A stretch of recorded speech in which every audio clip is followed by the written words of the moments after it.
यहाँ हामी चाहिँ चितवन आएको। चितवन यहाँनिर ब्युटिफुल खोला छ। खोला हो कि के हो भन्छ यहाँ? रिभर। यहाँनिर हामी यहाँ बोटिङ गर्नु लागिराखेको छ। अब नारायणी खोला मेरो यहाँ छोरा ब्युटिफुल यहाँ रमाइलो गर्दैछौँ हामी लाएर बसेका छौँ। अब यहाँ हामी पनि बोटिङ गर्नेछौँ है साथीहरू। ब्युटिफुल छ यहाँनिर। लाइफमा हरेक ओली इन्जोय गर्नुपर्छ, रमाइलो गर्नुपर्ने छ यहाँनिर।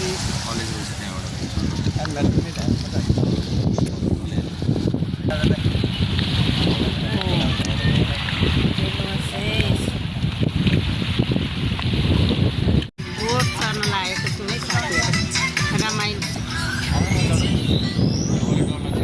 लाग्दैन। हामी रमाइलो गर्दैछौँ। यहाँ बोटिङ हुँदैछ हाम्रो।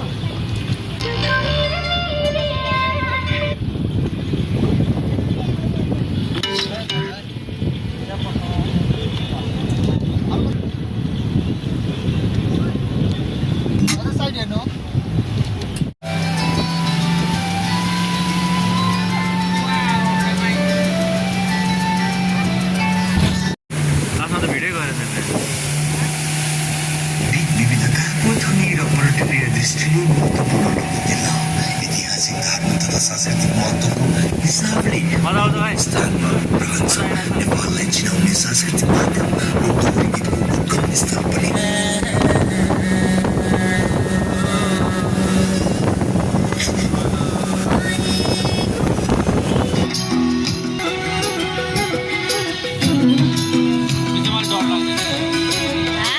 भयो हाम्रो बोटिङहरू।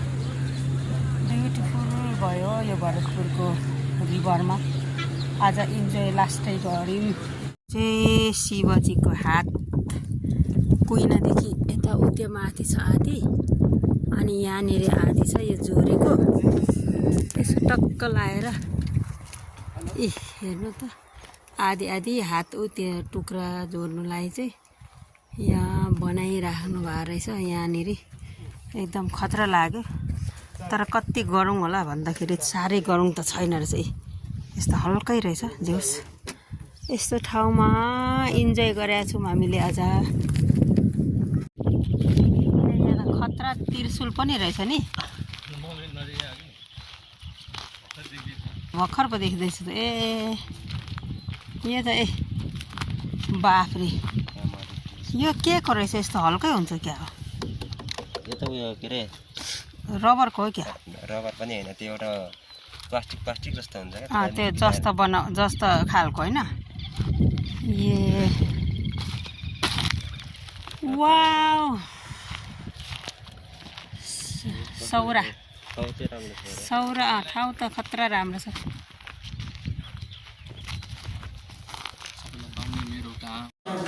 होमस्टेमा हुनुहुन्छ। होमस्टे भनेको के हो त्यो थोरै हजुरहरूलाई जानकारी हुनुपर्छ। होमस्टे भनेको एउटा घरवास हो, कुनै होटेल होइन। र होटेलको जस्तो सेवा सुविधा होमस्टेले दिन सक्दैन। तर होटेलको भन्दा माया अवश्य नै यहाँहरूले होमस्टेबाट पाउनुहुनेछ। एउटा जैविक विविधताको संरक्षण गरौँ, पर्यटनको विकास गरौँ भनेर हामीले यो होमस्टेको मेन तात्पर्य त्यो हो।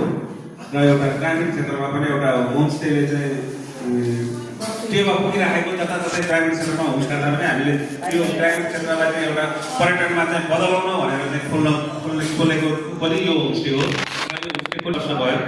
र अहिले हामी सांस्कृतिक कार्यक्रममा छौँ र यहीँको स्थानीय स्तरमा रहेको साधना स्रोत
चाहिँ हामी सौरमा बसेको छौँ। सबैजनालाई गुड मर्निङ। बाबुहरू चाहिँ गइसक्यो उनीहरू चिया खानुलाई हलमा। आज हामी चाहिँ होमस्टेमा बसेको। हिजो यहाँनिर रमाइलोहरू पनि गरेको थियो। कतिजनाले होमस्टेको गेट यस्तो खालको छ यहाँनिर। रमाइलो छ, रमाइलो ठाउँ ठिकै छ, गाउँको जस्तो भए तापनि हामीले हिजो धेरै रमाइलोहरू गरेको थियो। उहाँहरूले म्याग्दीबाट आउनुभएको मगर समुदायले चाहिँ हाम्रो उहाँहरूको कौरा नाचले रमाइलो गराउनु भएको थियो।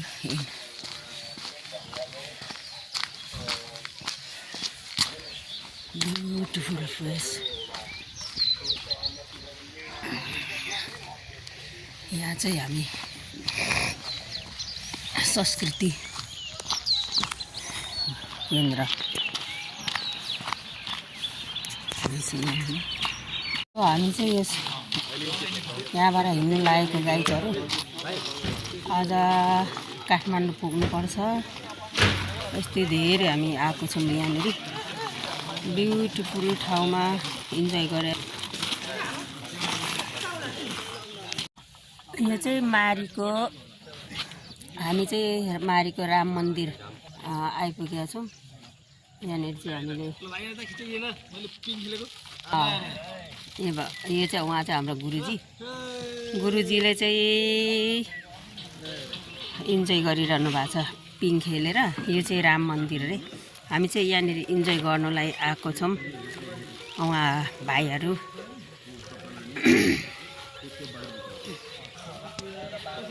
राम्रो रहेछ, ब्युटिफुल छ। हेर्नुहोस् गाइजहरू, यो चाहिँ चितुवानको ठाउँ हो, मारी भन्ने ठाउँ। राम र सीताको मन्दिर छ यहाँनिर गाइजहरू। हाम्रो रमाइलो ब्युटिफुल ठाउँ छ हाम्रो नेपाल।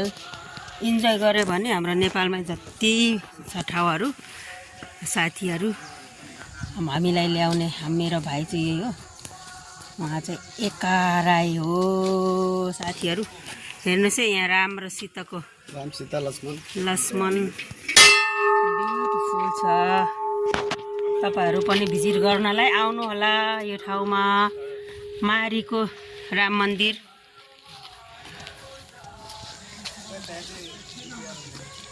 उहाँ चाहिँ यहाँको पुजारी हुनुहुँदो रहेछ। तपाईँहरू सबैजना आउनु होला भिजिट गर्नलाई।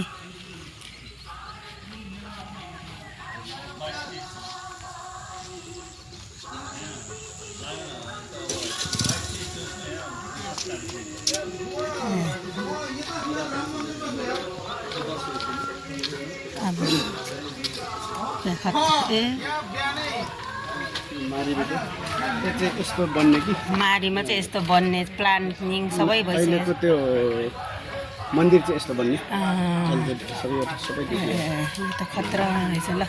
भविष्यमा चाहिँ धेरै राम्रो रहेछ है यो ठाउँहरू। हेर्नुहोस् है साथीहरू, तपाईँहरू पनि आउने कोसिस गर्नु होला। त यहाँनिर जति पनि सस्तोमा जग्गाहरू अहिले चाहिँ आइराखेको छ। तर अब अलिक पछि त विकास भइसकेपछि महँगो हुन्छ, सबैजनालाई थाहा भएकै कुरो हो।